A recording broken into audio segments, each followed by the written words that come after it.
Hello everyone. Namaskar. My name is Ankit Agrawal and I welcome you all to Study IQ. As you already know, there is a huge crisis going in our neighborhood. I'm talking about the Afghanistan crisis. As you must have noticed, we are making a lot of videos regarding this particular issue on our channel. But today we have a very special guest with us, a 34-year-old Indo-Canadian, Akanksha Arora. First of all, let me tell you a very interesting thing about her, that in the beginning of this year, she announced her intention to challenge the incumbent UN Secretary General Antonio Guterres. तो उन्होंने challenge किया था, although you know that कि Antonio Guterres has been reappointed as the UN Secretary General and he will be serving from 2022 to 2026.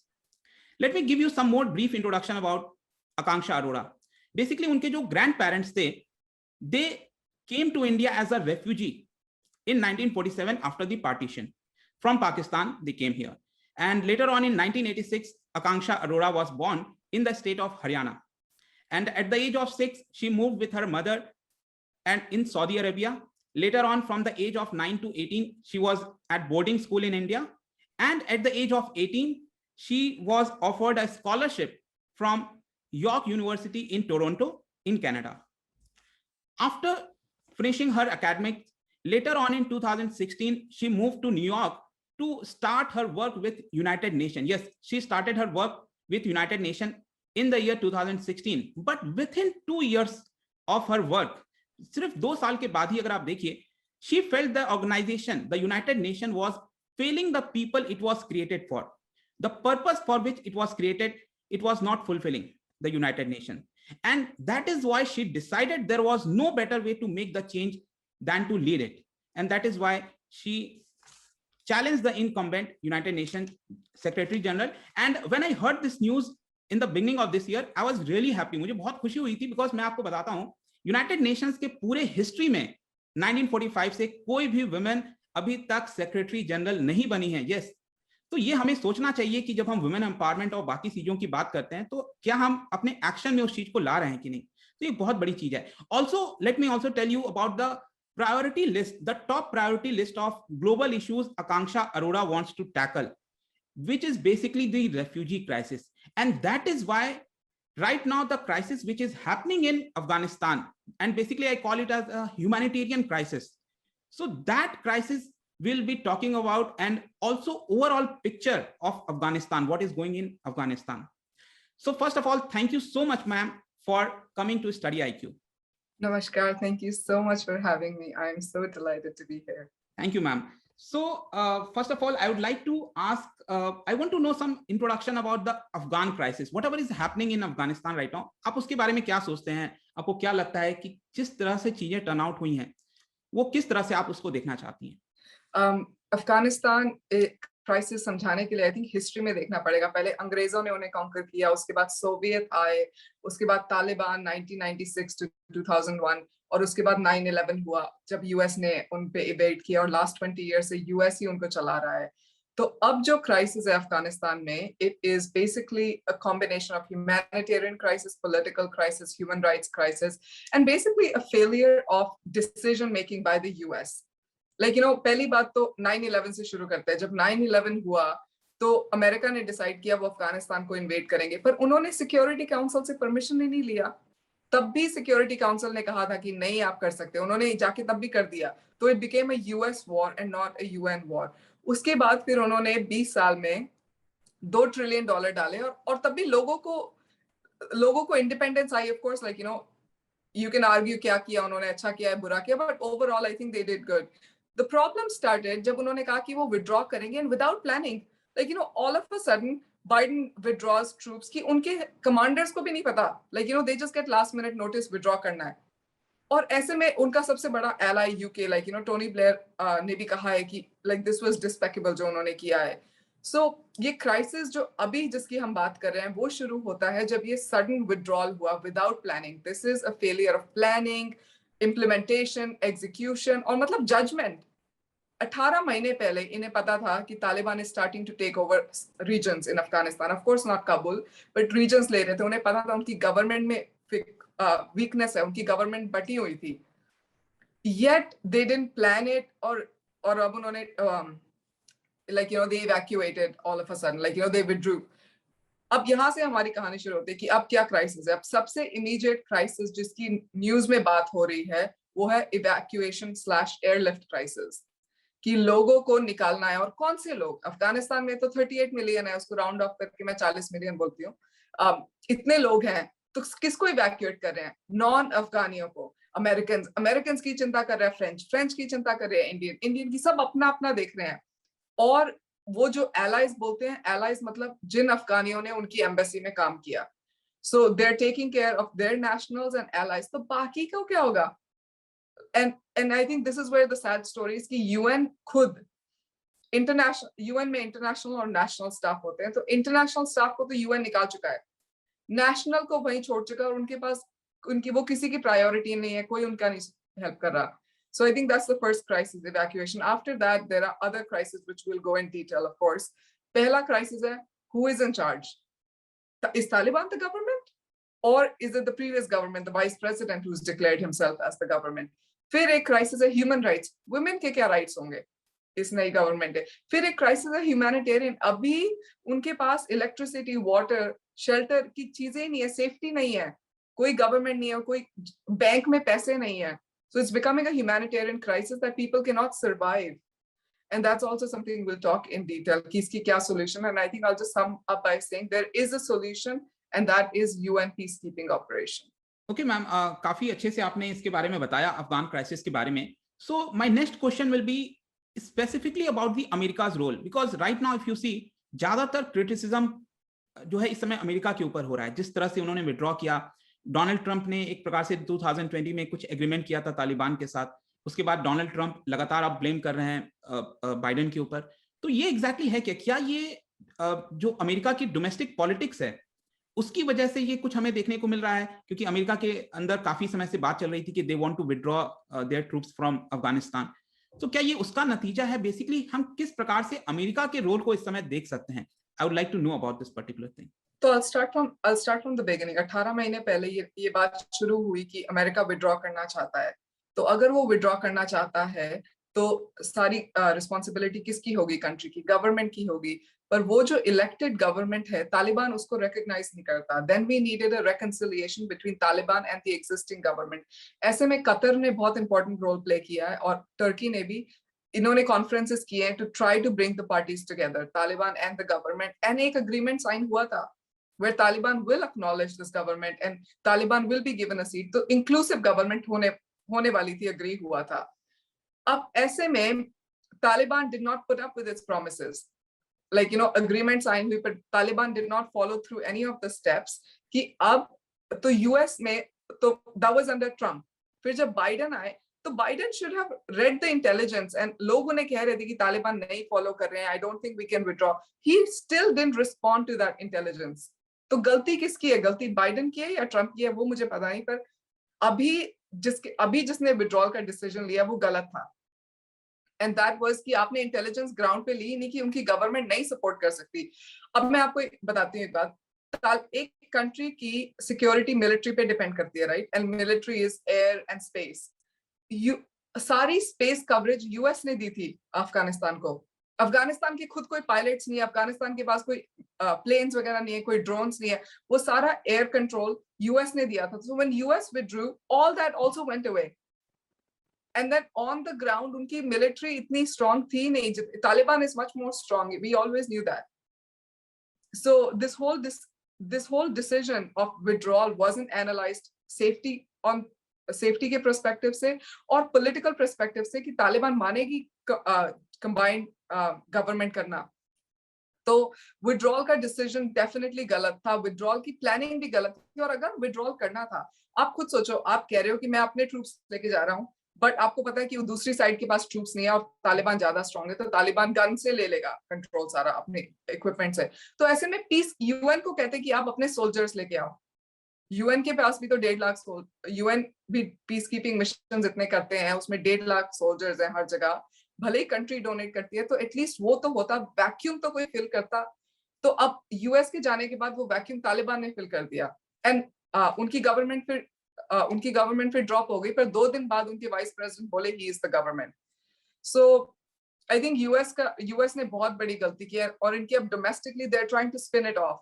Like, हमें withdraw करना ही था, हम stand by करते हैं, हम अपने लोगों को evacuate कर रहे हैं और like, our decision, like the worst comment was we were never there for nation building. Yeah. और और आप Exactly. उनके इंटरव्यूज देखो पिछले प्रेसिडेंट्स के, वो हमेशा कह रहे हैं कि नेशन बिल्डिंग के लिए हम आए हैं, क्योंकि अगर नेशन बिल्डिंग नहीं था ऑब्जेक्टिव तो 10 साल पहले निकल लेते आप। Exactly. जब आप ओसामा बिन लादेन को मार ही चुके थे तो तब निकल जाते आप, पर नहीं। और उसके बाद ये कहते हैं कि हमने अपने $2 ट्रिलियन दिए, पर you know what's interesting is उन्होंने 2 ट्रिलियन दिए पर वापस उन्हीं के पास ही आए, उन्हीं के कॉन्ट्रैक्टर्स के पास गए, उन्हीं की कंपनीज के पास गए, ऐसा नहीं अफगानियों के पास कुछ रह गया। So that's also another interesting aspect. Like, we spent so much money and gave to Afghanistan. No, you spent the money and you took it back in your country through defense contracts, through other contracts. Around 15,000 civilian contractors were Americans. So, right. So I think their decision, and now I think the worst is now they're trying to spin it off. और America में सारी media इसी पे ये कि evacuate करो. No one is thinking about evacuation के बाद क्या होगा अफगानियों का, और जो उनके वेटरन मरे, like US, UK जो सारे soldiers मरे, वो किस लिए मरे फिर?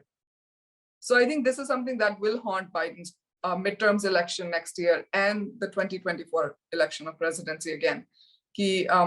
और I think international community में, I mean, do you remember जब Trump और Biden campaign कर रहे थे, तो Obama used to campaign on behalf of Biden, right? Like he used to say, and one of the big lines Obama used to say is, we have to restore our respect in the world, international community में. Trump ने हमारा नाम बिगाड़ दिया, अब Biden ने क्या किया? और उनका सबसे बड़ा ally UK कह रहा है that what you did was wrong. So I mean then, and एक और बात जो Trump को लोग कहते थे America first, I mean Joe Biden is doing the same thing. Absolutely. America first, Americans first. तो फर्क क्या है? And I think ऐसे में UN जो national नहीं है, international है, जिसका काम है लोगों की सेवा करना, वो step up नहीं कर रहे हैं, so that's even more unfortunate. Right. So it's clear, I think whatever you have said till now, I think उससे clear हो जाता है कि कहीं ना कहीं US का साफ इसमें mistake दिखता है. But अगर हम US को साइड में रखें तो इवन बाकी कंट्रीज के बारे में अगर हम देखें, लाइक रशिया हो गया, चाइना हो गया, just few days back we heard that कि there were 9 countries including India, they said कि अगर कोई भी फोर्स के थ्रू अफगानिस्तान के अंदर रूल आता है तो हम उसको रिकॉग्नाइज नहीं करेंगे. It was clearly said by many countries including India. But right now, if you see, their stance are changing continuously. Be in their words like Boris Johnson, whatever he's saying right now, or Russia, China. So they are changing their stance now. How do you look at this? मतलब क्या धीरे धीरे जो सभी देश हैं अब वो तालिबान को रिकॉग्नाइज करेंगे? क्या उनको रिकॉग्निशन करना चाहिए, नहीं करना चाहिए? What do you think about this? इसको बोलते हैं पॉलिटिकल क्राइसिस कि who is in charge. आज गवर्नमेंट कौन सी है? तो गवर्नमेंट जब तालिबान ने टेक ओवर की तो उन्होंने अपना पुराना फ्लैग निकाल के अपना फ्लैग डालने लग गए. ऐसे में आई थिंक कॉन्टेक्स्ट जरूरी है कि 1996 से 2001 जब तालिबान रूल कर रहा था अफगानिस्तान को, तो UN did not recognise them as government. किसी भी कंट्री ने रिकॉग्नाइज नहीं किया था उनको गवर्नमेंट. तो अब जब वो वापस टेक ओवर कर रहे हैं तो किसी को भी नहीं करना चाहिए उनको रिकॉग्नाइज एज गवर्नमेंट अलोन. गठबंधन सरकार होनी चाहिए जो उनकी और पुरानी के बीच में. अब I think that will be the solution, and that's what Doha talks and Istanbul talks were about. जब mediation होने वाला था इन देशों के बीच, इन parties के बीच में. तो ऐसे में मैं आपको politically बताती हूँ क्या हो रहा है. तो जब हुआ initially, तो countries were I think saying that Taliban, they did not say Taliban is a terrorist organization, but you're right, they didn't endorse it. पर अब उनके रुख बदल रहे हैं. रशिया ने जैसे पिछले मंडे सिक्योरिटी काउंसिल में कहा, we have spoken to Taliban. They said they will honor human rights and women's rights. It's as if they're acknowledging Taliban is the government. So China is also having the same stance. Canada is strong. Canada has said no, Taliban is not a government. And I believe the solution is a गठबंधन सरकार. दोनों को इकट्ठा आना पड़ेगा क्योंकि तालिबान अकेले नहीं कर सकती. और सबसे बड़ा इसमें यह है, यूएस ने भी कहा उनके एक ऑफिशियल ने कि हम तालिबान को तभी रिकॉग्नाइज करेंगे जब वो ह्यूमन राइट्स और वुमेन राइट्स रिस्पेक्ट करेंगे. मतलब आप ओपनिंग भी क्यों दे रहे हो? ये एक टेररिस्ट ऑर्गेनाइजेशन है, ये गवर्नमेंट नहीं हो सकती. If in any case, best case है ये गठबंधन में आ जाए एग्जिस्टिंग गवर्नमेंट, पुरानी गवर्नमेंट के साथ. पर ये खुद नहीं कर सकते रूल क्योंकि इनके ये अब्यूसिव है. ये वुमेन की रिस्पेक्ट नहीं करते, ह्यूमन राइट्स की रिस्पेक्ट नहीं करते। हमें आपने वो कहानियां सुनी होंगी, डोर डोर पे जाके 12 साल की ऊपर से की लड़कियों की शादी करा रहे हैं अपने सोल्जर से बोल के, प्राइज ऑफ विक्ट्री। मतलब ये क्या है? तो they are not the government, and I think yes I think just countries अभी मैंने भी सुना था लाइक किसी को शायद खाना बनाने नहीं आया किसी लड़की को, and they burnt her alive, like I heard that 13-year-old girl, like हाँ, such stories, yeah. और ये और आपको सोचो, तालिबान में अभी 63% पॉपुलेशन इज अंडर 25। तो ये जो तालिबान है आज का, उसने कभी सॉरी अफगानिस्तान है आज का, उसने कभी तालिबान को देखा भी नहीं इतना। Right. उन्होंने सिर्फ अमेरिका के अंडर थोड़ा खुला हुआ अफगानिस्तान देखा है। तो अब उनके ऊपर क्या बीत रही है ऐसे। तो पॉलिटिकल क्राइसिस के लिए बहुत जरूरी है कि नेगोशिएशंस हो और कोई भी गवर्नमेंट रिकॉग्नाइज ना करे। आई थिंक यूएन नहीं करेगा तालिबान को रिकॉग्नाइज। और अफगानिस्तान की अभी सीट है यूनेस्को पे, अफगानिस्तान की सीट है इकोनॉमिक और सोशल कमीशन में, तो ऐसे में तालिबान नहीं रिप्रेजेंट करेगा अफगानिस्तान को। सो और जब तक ये नेगोशिएशंस होती हैं, ऐसे में बहुत जरूरी है पीस कीपिंग फोर्स हो वहां पे, जो इंश्योर कर सके तालिबान अब्यूज ना करे लोगों को, और ऐसा नहीं है कि अपने सारे ओपोनेंट्स को मार दे। तो ये बहुत जरूरी है कि तालिबान गवर्नमेंट नहीं है। कई कंट्रीज बोलेंगी, बट आई थिंक यूएन नहीं रिकॉग्नाइज करेगा। एंड आई थिंक इंडिया को भी स्ट्रांग होना चाहिए इसमें, क्योंकि इंडिया उस रीजन में, इंडिया और चाइना सबसे स्ट्रांग प्लेयर्स हैं। एंड हमें चाइना का व्यू पता है कि चाइना डजंट केयर, और हमें पाकिस्तान का भी रुख पता है। तो ऐसे में इंडिया जो सबसे बड़ी डेमोक्रेसी है पूरी दुनिया में, हमें स्टैंड अप करना है ह्यूमन राइट्स के लिए, हमें स्टैंड अप करना है सही वैल्यूज के लिए, और हमें नेगोशिएशन करनी है। आई एक्चुअली थिंक ये टाइम इतना यूनिक है इंडिया की हिस्ट्री में कि India can become a big player in that region, stability ला सकता है अगर हम थोड़ा important role play करें negotiations में।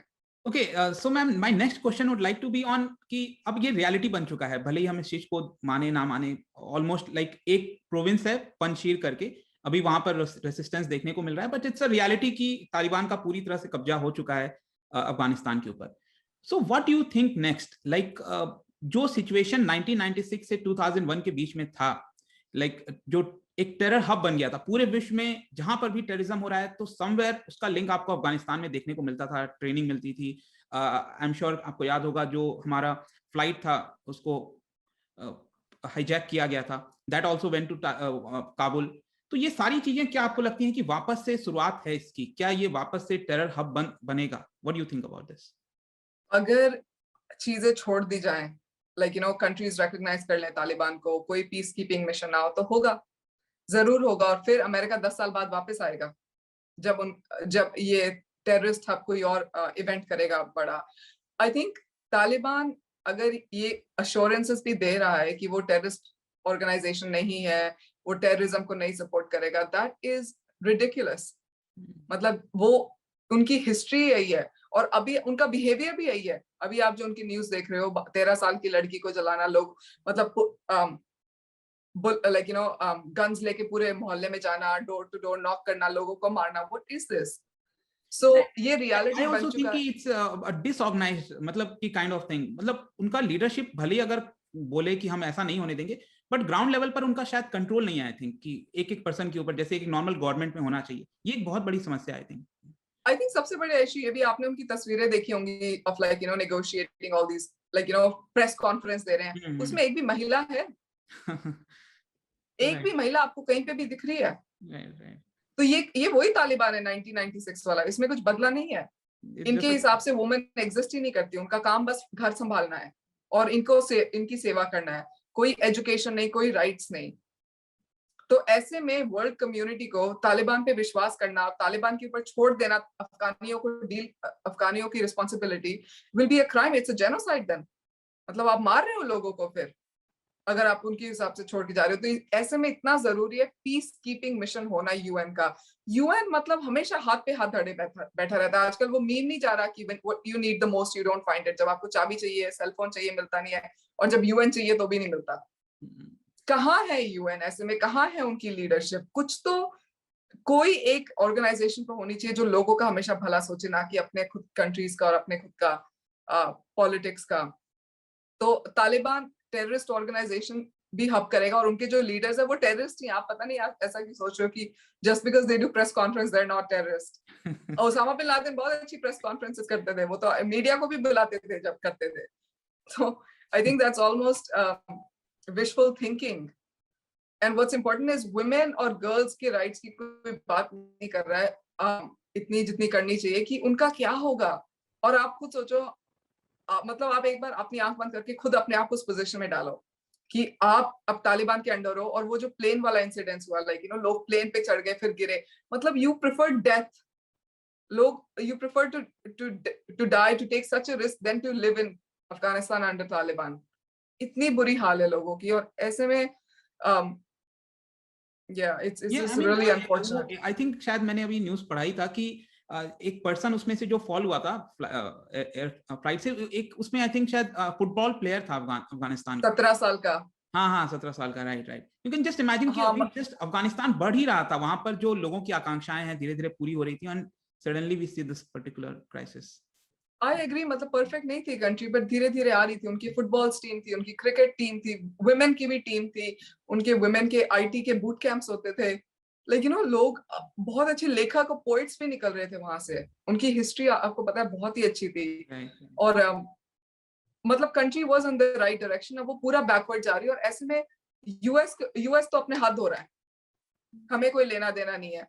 पर वही है, जैसे टेररिस्ट हब बनेगा ये तो मे बी 10 साल बाद वापस आएंगे ये। पर ऐसा नहीं करना चाहिए, क्योंकि रशिया और चाइना तो सपोर्ट करता है, रशिया और चाइना को इश्यू नहीं है इससे, पर बाकी कंट्रीज जिसमें ह्यूमन राइट्स की ज्यादा वैल्यू है उनको स्टैंड अप करना चाहिए। यूरोप, यूके और इंडिया, मतलब हमारे देश को तो डेफिनेटली कुछ बहुत की रोल प्ले करना चाहिए negotiating between Taliban and the previous government, because we cannot deny that Taliban will form a form of government. We cannot just exclude them. But दोनों को इकट्ठे होना चाहिए जिसमें उनकी डेमोक्रेसी, ह्यूमन राइट्स और फ्रीडम प्रिजर्व हो लोगों के। Absolutely. And आपने ये जो बात अभी कही थी अपनी बातों में, that regarding this absence of UN, United Nations, ये बात बिल्कुल सही है। इनफैक्ट मैं आपको बताऊं, मैंने जितने भी वीडियोस बनाए हैं कंटिन्यूअसली पिछले 1 वीक से, बहुत सारे वीडियोस मैंने बनाए अफगान से रिलेटेड, हर वीडियो में जो कमेंट सेक्शन में जो लोगों की भावनाएं हैं वो बार बार यही निकल कर आती हैं कि where is UN, UN is like दिख ही नहीं रहा है। जिस चीज के लिए बनाया गया, लोगों को सर्व करने के लिए बनाया गया, इट्स ऑल एब्सेंट, मतलब कहीं कुछ उसका नाम भी नहीं दिख रहा है, ना उसकी चर्चा हो रही है कहीं पर। I mean, this is really embarrassing, at least for you, United Nations, I think.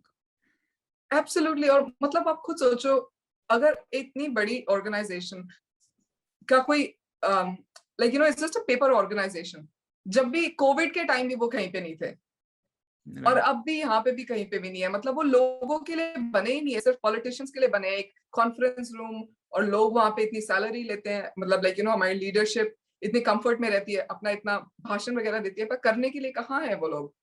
और ऐसे में इतना जरूरी है हमारे युवा को, लाइक यू नो वो पूछ रहे हैं यूएन कहाँ है, तो कमेंट सेक्शन में क्यों पूछ रहे हो, ट्विटर पे उनसे पूछो ना, अपनी सरकारों से पूछो ना यूएन कहाँ है, बिकॉज यूएन में सारी सरकारें रिप्रेजेंट होती है।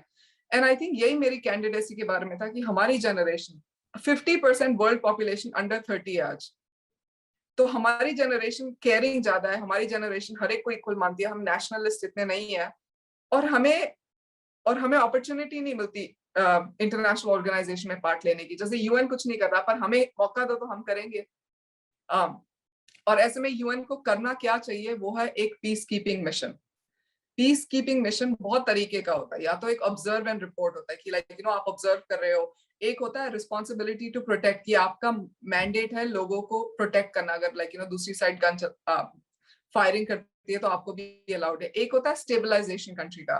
तो different forms of peace keeping है हमारे पास, हमारे टूल बॉक्स में, कि हम यूज कर सकते हैं। और अभी अगर हमारे पास पीस कीपिंग नहीं है, तो मैं आपको बताऊं, ये एयरलिफ्ट क्राइसिस भी खत्म नहीं होगा। एयरलिफ्ट क्राइसिस के 2 इश्यूज हैं। पहले इशू, लोग सेफली एयरपोर्ट तक पहुंच नहीं पा रहे, तालिबान पहुंचने नहीं देता, लाइक यू नो आप घर से ही नहीं निकल सकते। फिर जब आप एयरपोर्ट पे पहुंच जाते, तालिबान अंदर घुसने नहीं देता, और फिर अंदर आप घुस भी जाओ तो उसके बाद फ्लाइट्स नहीं है, वो फिर नेशनलिस्ट और ये सारी फीलिंग्स आ जाती है। तो ऐसे में यूएन एक न्यूट्रल पार्टी है जिसका बहुत जरूरी है वहां कंट्री में होना, एटलीस्ट एयरपोर्ट बेसिस के अराउंड, ताकि वो घुस सके, लोग एयरपोर्ट पहुंच सके। और उसके बाद ये political negotiation between Taliban and the previous government, उसके बाद इंश्योरिंग कि तालिबान शरिया लॉ ना लेके आए, where women की कोई rights ही नहीं है और women को education नहीं दे सकते, तो UN कहाँ है ये मुझे भी नहीं पता, पर UN को होना चाहिए और ये हमारी responsibility है. I think अब बहुत हो गया कि हम बस बोलते रहें या उनसे like you know उनके failures से हम live करते रहें. Like I think we really need to step up and we need to tell our governments कि ये एक voting issue होना चाहिए कि आप like you know India Security Council में आप उसकी presidency है और आपकी leadership में क्या हुआ, आप peace keeping की एक discussion भी नहीं शुरू कर पाए. मतलब presidency is a really big Yeah. deal for India to have during this month, and to not capitalize on it is so shameful and unfortunate. Absolutely, absolutely. I totally agree with you that right now बहुत अच्छी opportunity है भारत के पास, and they should definitely raise this issue. और presidentship बहुत कम ऐसा मौका मिलता है जब हमारे पास आता है, and probably this is the मतलब only पूरे time. 2 term में you can only get it like once or twice. Yeah. Like there are already 15 members, and each month it changes, right? Yeah, each month it rotates. Yeah. So and I actually liked when you said कि सिर्फ comment section में नहीं, Twitter पर भी जाकर लोगों को आवाज उठानी चाहिए. With that, I just remember कि when I went to your Twitter profile, and the people should go there and look at it how Akansha Arora, ma'am, she's raising the voice, be it humanitarian crisis or whatever. And I also like your ID. It's written Arora for people. 4 is numerical. Arora for people. So that that itself reflect that you are actually caring for people and this thing. So I really like that. I noticed that for people thing. Thank you. And I think I have one message for my generation or younger generation. I know आपके सारे viewers mostly like मेरी age है, मुझसे भी छोटे हैं, तो मैं उन्हें जरूर कहूंगी कि भले ही आप ट्विटर पे ना हो, आपको एक चीज रियलाइज करनी है कि पॉलिसी ट्विटर पे ही बनती है आजकल. पॉलिटिक्स ट्विटर पे ही खेली जाती है, तो you might be on Instagram or any other platform, but you're missing out on the game.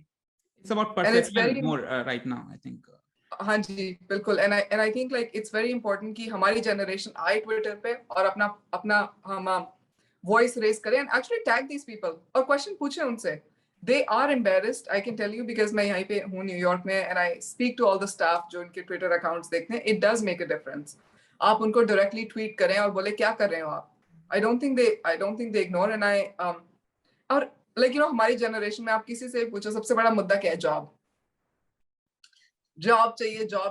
चाहिए. And I think honestly jobs इतनी पड़ी नहीं है, पर हम सब एक entrepreneur बन सकते हैं, which means we can all take a cause and go with it completely. And for me like right now I've taken this Afghanistan cause, जैसे the 2 causes जिसके लिए अभी मैं बहुत इंटरव्यूज दे रही हूँ. एक है कि कैसे यूएन अपने यूएन स्टाफ को ट्रीट करता है. जैसे यू नो सारी कंट्रीज अपने नेशनल्स और जो अफगानियों ने उनके लिए काम किया उनको ले गए. यूएन ने सिर्फ इंटरनेशनल स्टाफ को इवैक्यूएट किया और नेशनल को वहीं छोड़ गए. कोई प्रोटेक्शन नहीं, कोई एक्स्ट्रा कॉम्पेंसेशन नहीं, और वो बेचारे इतने डरे, लाइक वो तालिबान की हिट लिस्ट में है. मतलब this is UN. It's so shameful. और कितने मीडिया लिख चुकी है, पर तब भी like you know no one is raising it within the UN, and I think it's important कि हमारी generation करे. The second issue is peacekeeping operation जो solution है. तो मैं हमारी generation को जरूर कहूँगी कि please come on Twitter, be part of it. And I know it's nerve-wracking like it was for me initially, but you just have to do. And हम सब एक entrepreneur है. कोई ऐसी job नहीं है. Like you know you have to find purpose in life, and then you're an entrepreneur. Absolutely. So with that, I think we can move towards this crisis thing, which is the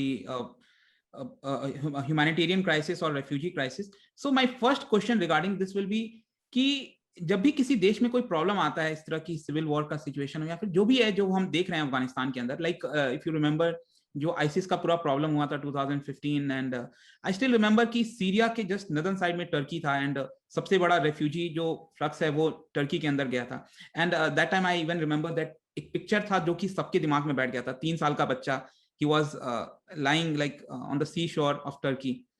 3 साल that image, I think उसके बाद जो Europe के देश हैं, then they realized and they started taking the refugee.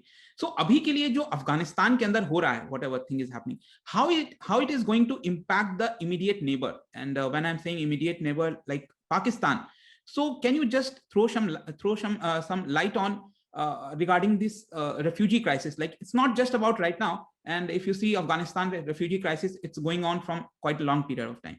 So can you please throw some light on it? हाँ जी, तो refugee crisis तब शुरू होता है जब एक कंट्री के लोगों को अपनी कंट्री छोड़ के जानी पड़ती है due to conflict, human rights abuse या नेचुरल डिजास्टर। तो अफगानिस्तान के केस में ह्यूमन राइट्स अब्यूज हो रहे हैं, टेररिस्ट ऑर्गेनाइजेशन ने टेक ओवर कर लिया कि लोग छोड़ना चाहते हैं। 40 मिलियन अफगानी हैं, ऐसे में पाकिस्तान सबसे ज्यादा रेफ्यूजीज ले रहा है, उसके बाद इंडिया, और उसके बाद जो वेस्टर्न कंट्रीज हैं, जैसे यूके ने कहा वो 20,000 लेंगे ओवर 5 years, मतलब 4,000, दैट्स नथिंग।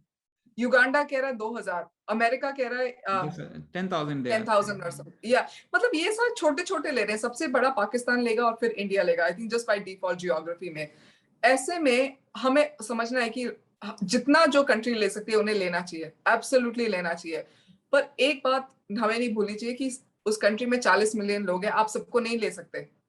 आपको तब भी कंडीशन ऐसी करनी चाहिए कि जो रह गए हैं वो सरवाइव कर सके वो कंट्री, वहां पे सेफ्टी हो, वहां पे एक इंफ्रास्ट्रक्चर हो कि उनकी डे टू डे लाइफ चलती रहे। तो मैं रेफ्यूजी क्राइसिस पे आती हूँ। रेफ्यूजी क्राइसिस में बहुत जरूरी है जो वेस्टर्न कंट्रीज है जो ले नहीं रही है इतने, और जो यूएन है वो सारी फंडिंग उन कंट्रीज को दे जो ले रही है। पाकिस्तान, इंडिया, इंडिया भले ही एक सुपर पावर हो पर हम तब भी एक डेवलपिंग कंट्री है। लाइक यू नो हमारे खुद की पॉपुलेशन पॉवर्टी के अंदर रहती है इनफ, और हम पब्लिक सर्विस उनको नहीं दे पाते। तो now we are taking refugees, we need financial support from other western countries which we must receive. Pakistan is same story, Pakistan तो हमसे भी ज्यादा गरीब है, उनको और भी ज्यादा फाइनेंशियल सपोर्ट चाहिए, वो इतने सारे लोग ले रहे हैं। तो that's something I would say, refugee जो कंट्री ले रहा है उसको इकोनॉमिक सपोर्ट चाहिए। और उसके बाद द क्वेश्चन इज कि जो वहां पे बच गए हैं लोग, उनके लिए हम क्या करें कि, और वो पीस कीपिंग ही है, बिकॉज तालिबान को हम बिलीव नहीं कर सकते, तो हमें कोई सोल्जर्स चाहिए जो इंश्योर करे कि सेफ्टी हो। और एक और ह्यूमैनिटेरियन क्राइसिस में जो मेरे कॉलीग्स हैं जिनसे मेरी बात हुई है, वो मुझे कह रहे हैं कि आकांक्षा हमारे पास फोन नहीं, 2 घंटे के लिए इलेक्ट्रिसिटी आती है, पता नहीं कब आती है। लाइक यू नो एक कॉलीग की वाइफ प्रेग्नेंट है और उसको पता नहीं है लाइक यू नो कहाँ से कौन से हॉस्पिटल में जाएंगे, क्या होगा, कोई मिडवाइफ भी नहीं है। और फिर इतनी डिफिकल्ट सिचुएशन है, ऐसे में बहुत जरूरी है कि हम उनको सपोर्ट कर सके जितना कर सकते हैं through having stability which is through a peace keeping mission. तो अभी उनके पास बैंक में विड्रॉ करने जाते हैं, पैसा नहीं है, और विड्रॉ करने के लिए it's so unsafe to even leave their house. So I think it's really important कि हम भूले ना, refugee crisis is one thing which we need to prioritise, पर जो बच गए हैं वहां पे उनके लिए please, we can not make this another Syria, another Iraq. Okay, so I think now we can totally focus on this UN peacekeeping mission. Like, how exactly it works? Like, when you are saying that UN role should be there, then there is a lot of things which is going. Like, I mean, हमारे जो viewers हैं वो भी जानना चाहते होंगे कि ये work कैसे करता है exactly ये UN peacekeeping. Okay. Yeah. तो यूएन का काम है ह्यूमैनिटेरियन क्राइसिस रिजॉल्व करना, डेवलपमेंट करना कंट्रीज में, और जहां पे सिक्योरिटी इश्यूज है वहां पे पीस कीपिंग लाना। तो पीस कीपिंग होता एक माध्यम है जिसमें कंट्रीज अपने सोल्जर्स डोनेट करते हैं। जैसे अगर यूएन अनाउंस करे हमें तालिबान में जाना है, तो यूएन के पास कोई सोल्जर्स नहीं है, कंट्रीज कहेंगी मैं अपने सोल्जर्स देता हूँ, जैसे इंडिया, श्रीलंका, बांग्लादेश, नेपाल, इथियोपिया, ये इनमें से कोई कह सकता है कि हम अपने सोल्जर देंगे, या पाकिस्तान, और फिर वो यूएन का हेलमेट पहन के डिप्लॉय होंगे अफगानिस्तान में, और वहां पे एक मैप होता है कि वो कहाँ पे डिप्लॉय होंगे और उनका रोल क्या है। तो 2 बातें हैं, एक हमें सोल्जर्स चाहिए, कंट्रीज डोनेट सोल्जर्स, और एक स्पेसिफिक मैंडेट होता है उनका, इज इट सिविलियन प्रोटेक्शन, कि आपका काम है आप सिविलियन को प्रोटेक्ट करो। इस मैंडेट में एक होता है रिस्पॉन्सिबिलिटी टू प्रोटेक्ट, मतलब आप अगर कोई एक सिविलियन को मार रहा है तो you are allowed to fire gun back at that person. एक होता है स्टेबलाइजेशन, आप स्टेबल कर रहे हो कंट्री को। एक होता है ऑब्जर्व एंड रिपोर्ट। बस कश्मीर में 1948 में पहला पीस कीपिंग मिशन था जो अभी तक है, जो ऑब्जर्व एंड रिपोर्ट करता है इंडिया और पाकिस्तान को, like we have a neutral army right there.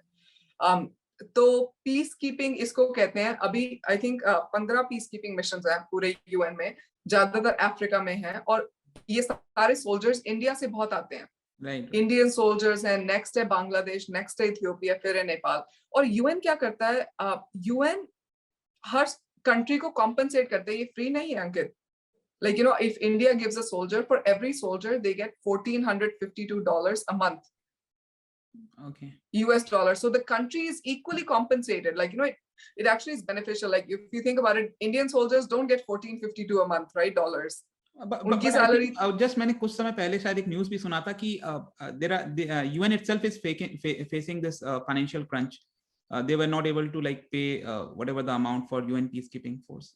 Have you? I think अभी Afghanistan crisis में they will, if it's approved, all the countries will agree to pay. तो ये एक specific crisis के लिए हो सकता है, but I'm just saying in general, तो जो countries भी देती हैं, और मैं आपको एक बात बताऊं, which is very hidden, people don't know, countries को देना अच्छा लगता है अपने troops, because if you think about it, we don't have that many wars, right? Thankfully, which means your soldiers are not trained or prepared.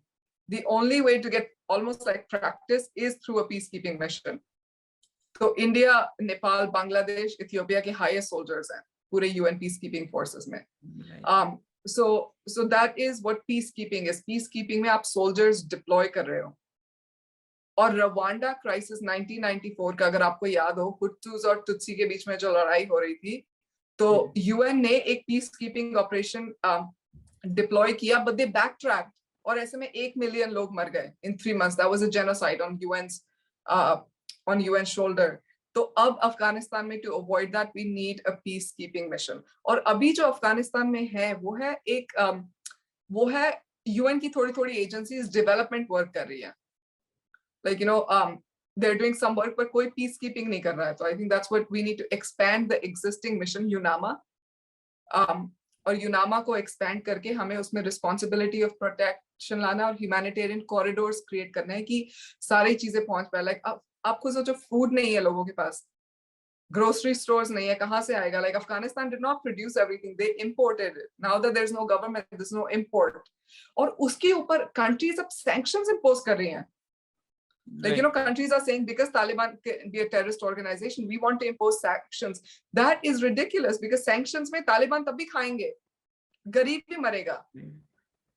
So sanctions is a horrible decision. If anything, sanctions should be on military equipment, ना कि humanitarian चीजों पे. So I think that is what peacekeeping operation is. कि peacekeeping में soldiers deploy होते हैं, जो soldiers countries donate करती हैं, जिनको पैसा मिलता है, और कंट्रीज फिर अपने इक्विपमेंट भी लेके आती है, और उनका पीस कीपिंग का बहुत मैंडेट होता है. It's not war, it's called peace keeping, right? तो ये वॉर नहीं है, इट इज टू मॉनिटर कि वॉर ना हो. और अफगानिस्तान में सिविल वॉर होने की बहुत चांस है, जो भी नॉर्थ में रेजिस्टेंस हो रही है, और जो प्रीवियस गवर्नमेंट भी अपने आप को हेड ऑफ स्टेट डिक्लेयर कर रही है, तो that could lead to civil war. The only way to have civilised conversation is if a neutral army is present. But don't you think that it's a biggest challenge? Like, क्या Taliban allow करेगा? Like right now, Taliban is on fire. Like वो अपने सबसे ज़्यादा इस समय aggressive mode में चल रहा है. Do you think कि peacekeeping, like वो कैसे लाए जाएंगे? Like how to talk to Taliban, and how is it possible कि तालिबान उसको अलाउ करेगा country में? How? I think ये question बहुत आ रहा है Twitter पे भी कि like तालिबान अलाउ नहीं करेगा. But my question is, who is Taliban to tell us Afghanistan में क्या करना चाहिए और क्या नहीं?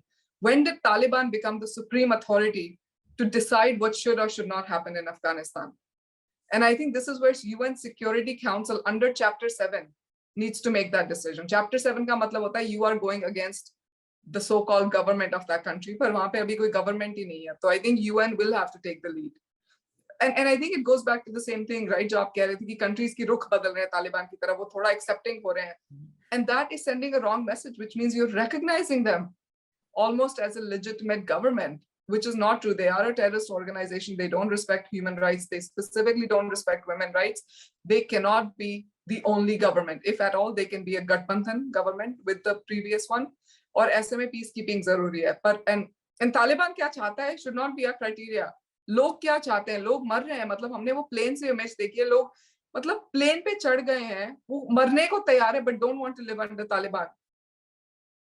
Exactly. ऐसे में हमारी खुद की ह्यूमैनिटी क्या, इंसानियत नहीं है हमारे अंदर कि उनका पहले रखे तालिबान की जगह. तालिबान तो कहीं हमें नहीं चाहिए, हम अपने कंट्री का खुद ध्यान रखेंगे. उन तालिबान का आइडिया है, और सैंक्शंस आपको पता है इंपोज भी हो जाएंगी ना.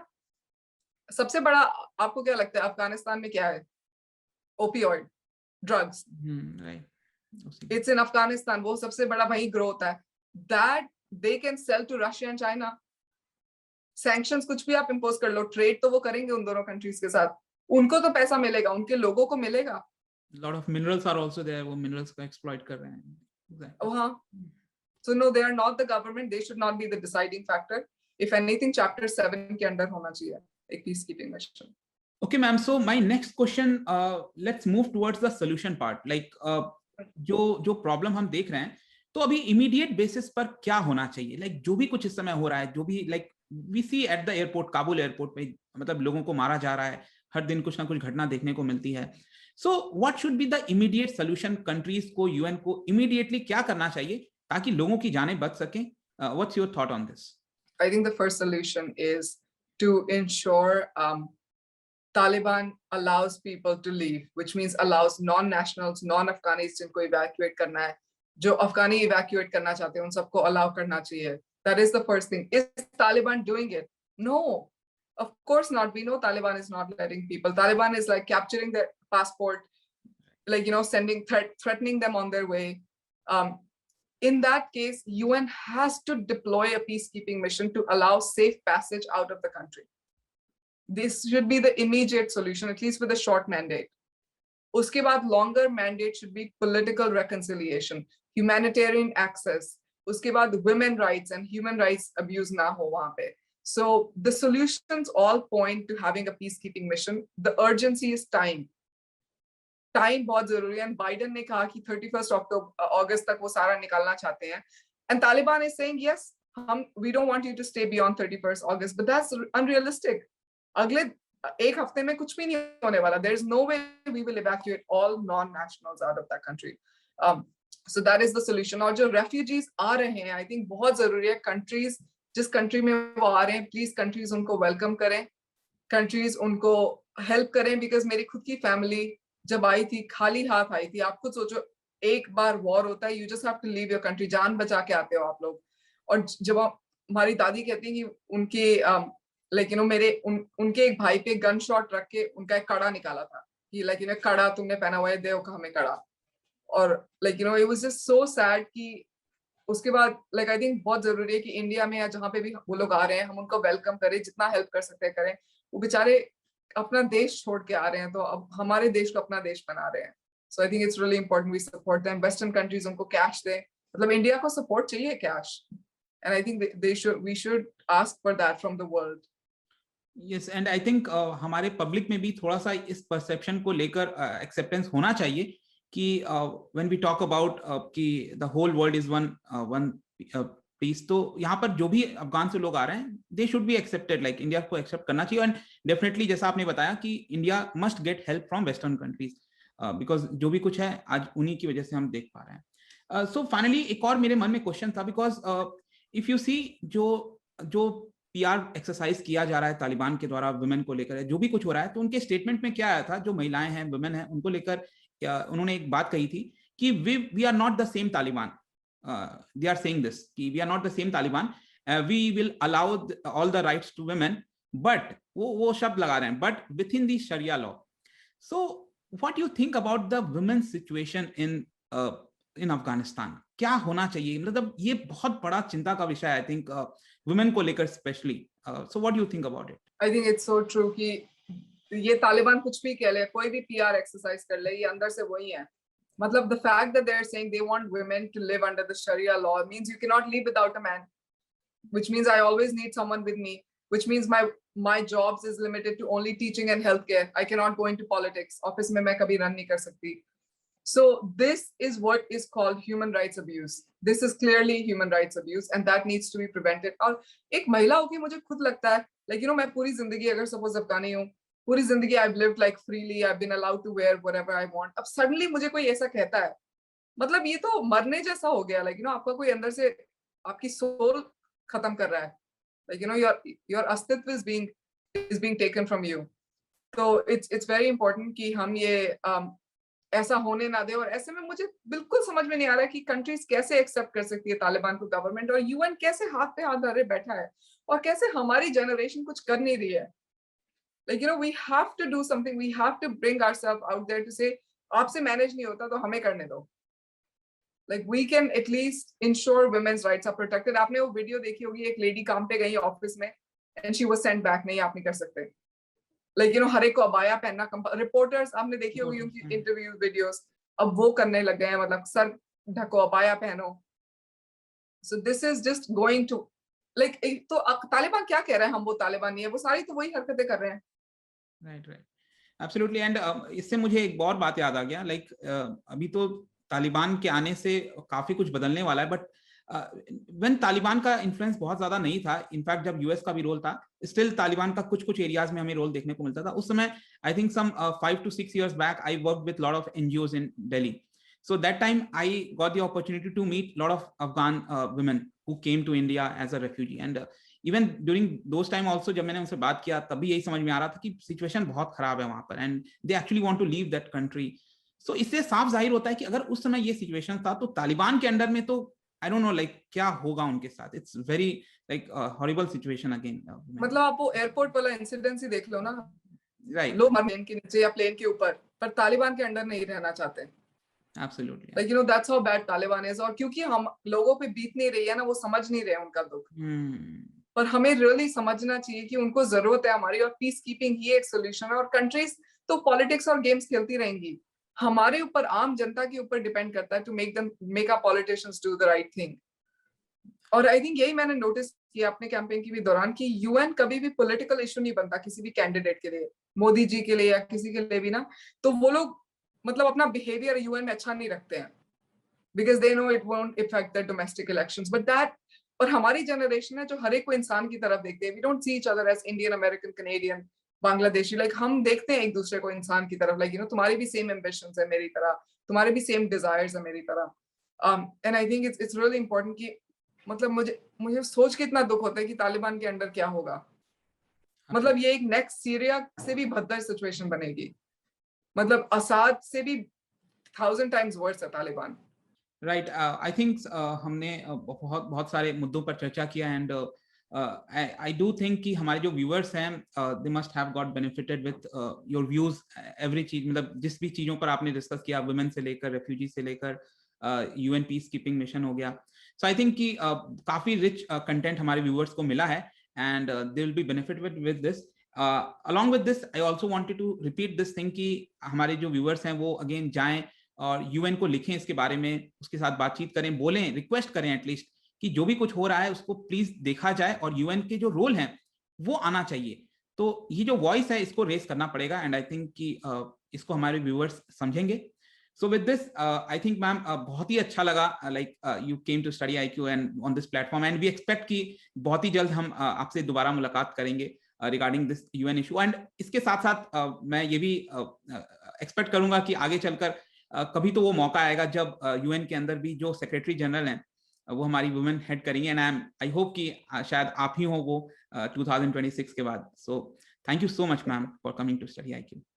नमस्ते, thank you so much for having me. And आपके वीडियोस मैं खुद भी देखती हूँ टॉपिक्स पे लर्न करने के लिए. तो आई जस्ट वांट टू से कि आप इतना अच्छा काम करते हो, और आपके स्टूडेंट्स इतने फॉर्चुनेट है कि आप सारी इंफॉर्मेशन फ्री में देते हैं और हर टॉपिक पे इतने करंट रहते हैं. तो Study IQ is something I recommend to everyone, and I just applaud your team and the leadership like Dr. Gaurav Garg आपकी team पे है. So I just want to say thank you so much for doing the great work you guys do for everyone.